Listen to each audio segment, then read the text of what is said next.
Kung lahat ng tao ay tatanungin mo gusto ba nilang yumaman, paniguradong lahat ay sasagot ng oo.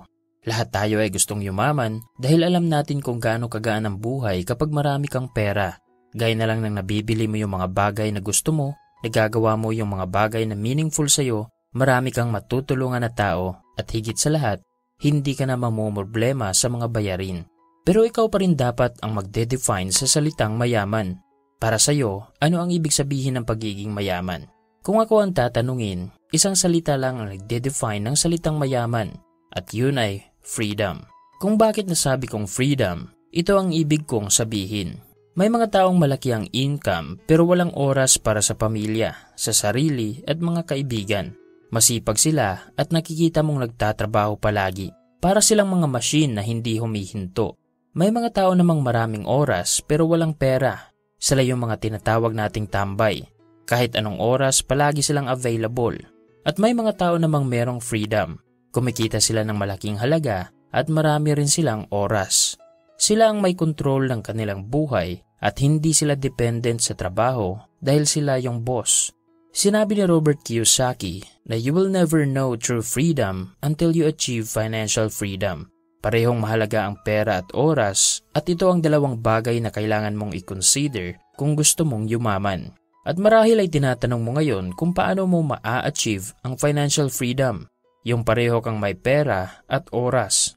Masasagot natin ang tanong na ito sa konsepto ni Robert Kiyosaki na cash flow quadrant.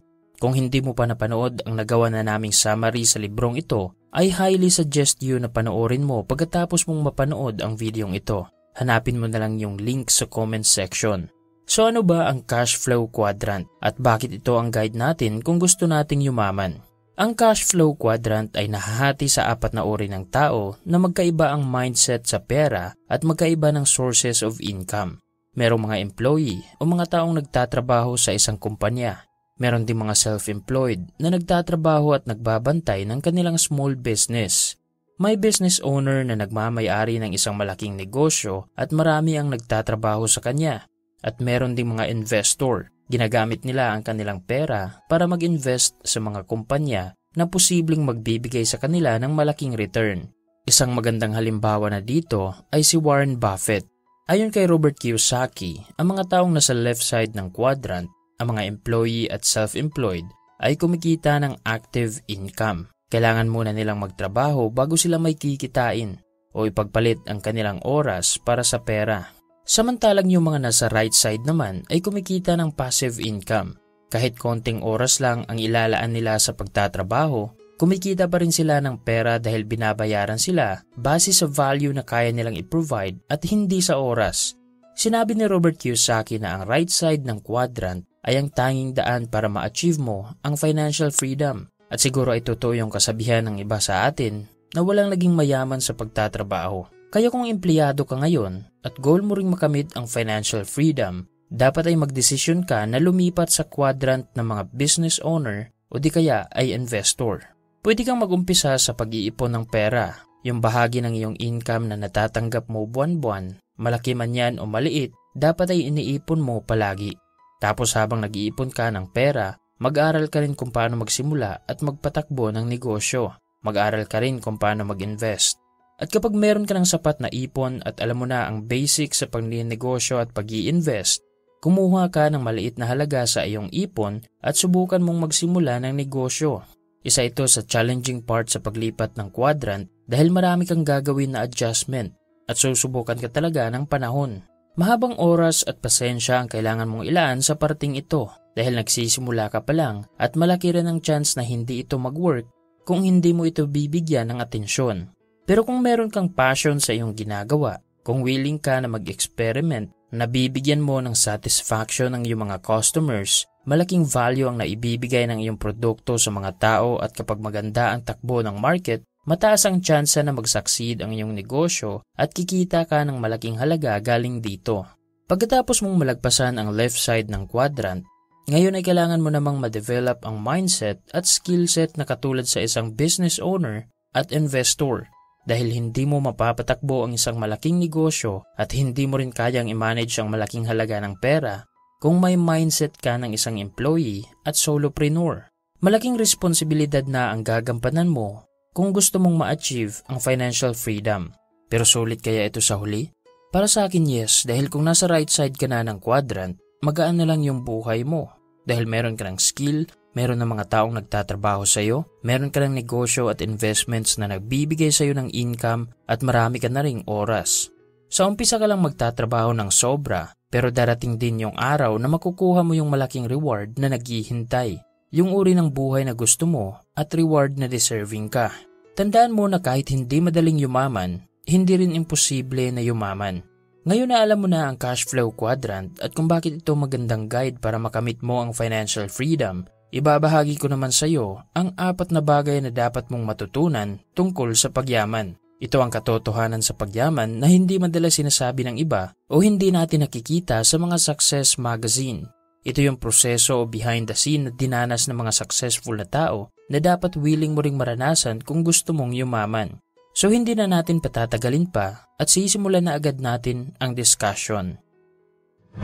Number 1. Kung gusto mong yumaman, iwasan mo ang komportableng buhay. Kung madali lang yumaman, halos lahat na sana ng tao sa mundo ay hindi patuloy na nakakaranas ng paghihirap. Kung pa-chill-chill ka lang tapos kung ano yung gusto mo ay ibibigay agad ng mundo sa iyo, maganda sana kung ganun lang kadali. Pero ang mga ideyang ito ay imahinasyon lang ng mga taong tamad at unwilling na magsakripisyo. Ang katotohanan ay hindi ibibigay ng mundo sa iyo o ng Diyos ang mga bagay na hindi ka deserving. Ayon sa sinabi ng billionaire na si Charlie Munger, to get what you want, you have to deserve what you want. The world is not yet a crazy enough place to reward a whole bunch of undeserving people. Iwasan mo ang komportableng buhay kung gusto mong maging successful. Harapin mo ang rejections ng iyong mga customer.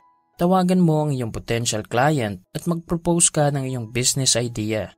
Tiisin mo ang hindi pagsama sa gala ng iyong mga barkada at mag-take ka ng risk. Kailangan mong ipakita sa mundo na deserving ka maging successful. Tandaan mo na lang yung sinabi ni T. Harv Eker na if you're willing to do only what's easy, life will be hard. But if you are willing to do what's hard, life will be easy. Number 2. Kung gusto mong yumaman, kailangan mong magkamali. Normal lang ang magkamali. Talagang hindi natin ito maiiwasan. Tanungin mo na lang yung mga taong marunong magmaneho ng sasakyan ngayon kung ano yung experience nila nung unang araw nilang sumubok mag-drive.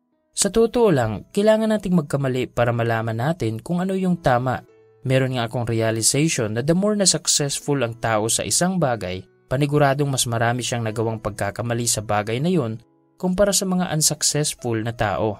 Tingnan mo na lang yung mga mayayaman. Sila yung minsan nang nawala ng pera dahil sa pagkakamali sa negosyo o di kaya ay nag-invest sila ng pera at timing na down ang market. Sila yung minsan nang traidorin ng kaibigan o kamag-anak dahil sa pera.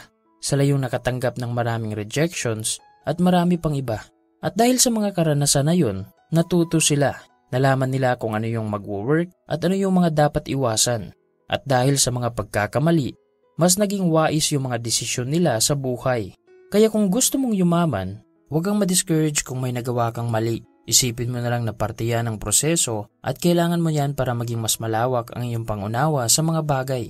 Ika nga ng sinabi ni Thomas Watson Jr., former president ng IBM, na if you want to increase your success rate, double your failure rate.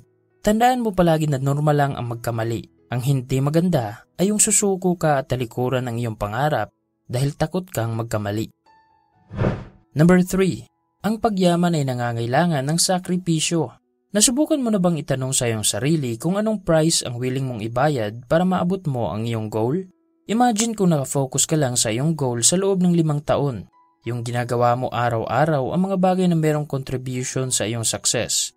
Nag-i-invest ka sa iyong sarili, nakafocus ka sa iyong personal development, hindi ka na nanunood ng mga bad news, at palagi mo lang tinatrabaho ang paggawa ng improvement sa iyong sarili. Ano kaya ang mangyayari sa iyo after 5 years? Tandaan mo na lahat ng bagay ay merong price. At ang paggawa ng sakripisyo ay ang magandang price na dapat mong ibayad para magtagumpay ka. Trabahuin mo ang iyong goal habang yung iba ay nagpa-party. Mag-ipon ka ng pera at magbenta ka ng mga produkto habang yung iba ay gumagastos. Magbasa ka ng libro na magtuturo sa iyo kung paano maging successful. habang yung iba ay nag-aaksaya ng oras sa panonood ng issue sa social media na wala namang kinalaman sa buhay nila. Normal lang na magsakripisyo kapag meron tayong goal na gustong maabot dahil hindi ibibigay ng mundo sa atin ang mga bagay na hindi natin pinaghirapan o mga bagay na hindi tayo deserving. Number 4. Kung gusto mong yumaman, baguhin mo ang iyong paligid. Malaking impact ang naibibigay ng mga tao sa ating paligid. Minsan nga ay malalaman natin ang karakter ng isang tao base sa ugali ng kanyang mga kaibigan o madalas na kinakasama. Totoo ang kasabihan na you are the product of your environment. Ang ating paligid ay mayroong malaking contribution sa resulta na ating nakukuha. Kung goal mo na yumaman, samahan mo yung mga taong meron ding pangarap na maganda sa kanilang buhay. O kung meron kang kilalang successful na tao na namumuhay sa uri ng lifestyle na gusto mo, magpa-mentor ka sa kanya at aralin mo yung mga dapat mong matutunan. Huwag mong sayangin ang iyong oras sa mga negatibong tao dahil mas marami silang problema kaysa solusyon. Sa halip, hanapin mo yung mga taong makakatulong sa iyo at magbibigay sa iyo ng inspirasyon. At hindi lang yan nagtatapos sa tao. Kailangan mo ring maging selective sa mga pinapanood mong content sa social media at kung anong topic ang iyong pinakikinggan. Malaking impact na rin ang naibibigay ng ating cellphone ngayon sa ating pag-uugali. Kaya siguraduhin mo na intentional ka sa paggamit nito. Dahil kung negatibo ang madalas mong pinapanood o binabasa, negatibo rin ang impormasyon na umiikot sa loob ng iyong utak. At dahil dyan, negatibo rin ang resulta na iyong naa-attract. Kaya baguhin mo ang iyong paligid kung gusto mong may magbago sa iyong resulta. At yan ang 4 na bagay na dapat mong matutunan kung gusto mong yumaman. Ang pag-iwas sa komportableng buhay, ang hindi takot magkamali, ang marunong magsakripisyo at ang pagpili ng mabuti sa iyong paligid. Sa 4 na bagay na tinalakay natin ngayon, alin sa mga ito ang marami kang natutunan? Magbigay ka ng comment sa ibaba. Sana ay marami kang natutunan sa video natin ngayon. Huwag kalimutang mag-subscribe sa aming YouTube channel para lagi kang updated sa bago naming videos. Bisitahin mo na rin ang iba pa naming social media account at mag-follow. I-like kung nagustuhan mo ang video. Mag-comment ng iyong mga natutunan at i-share mo na rin ang video ito sa iyong mga kaibigan. Maraming salamat sa panunood at sana ay magtagumpay ka.